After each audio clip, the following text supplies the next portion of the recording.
Chaotic scenes as Kenyans geared up for the nation's first countrywide curfew in decades.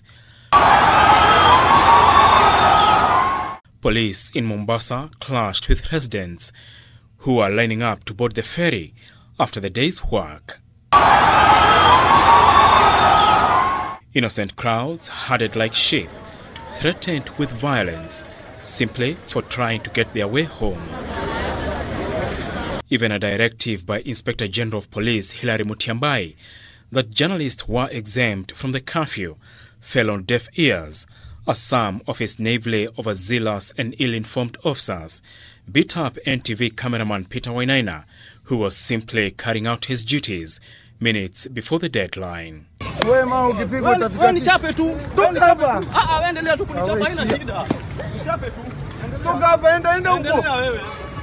Back in Nairobi, the Inspector General reminded Kenyans that the curfew was not optional and that whoever ignores it would be doing so at his own peril. Any person who violates these regulations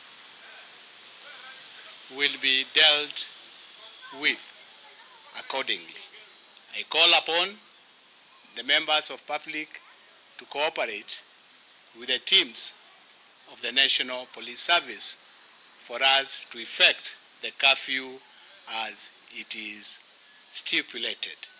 Those exempted from the curfew include medical professionals and health workers, national security and coordination officers, public health and sanitation officers, licensed pharmacies and drugstores, licensed broadcasters and media houses, Kenya Power Company, food dealers, distributors and wholesalers, licensed supermarkets and hypermarkets, distributors and retailers of petroleum products, licensed telecom operators, licensed banks and financial institutions, fire brigade and emergency services, and licensed security firms.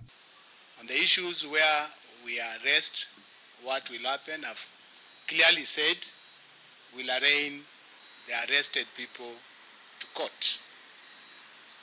How we'll do that one, leave it to me, but we'll work within the law. Thank you. So the issue of being harassed or issue of being arrested should not actually arise. You are at home. The curfew, meant to contain the COVID-19 virus, has no deadline, but cases of police beating up innocent Kenyans hours before the curfew will no doubt raise questions on the conduct of the National Police Service, with Mutyambai on the spot to tame rogue officers in the force. Apol Kamau, Weekend with Betty.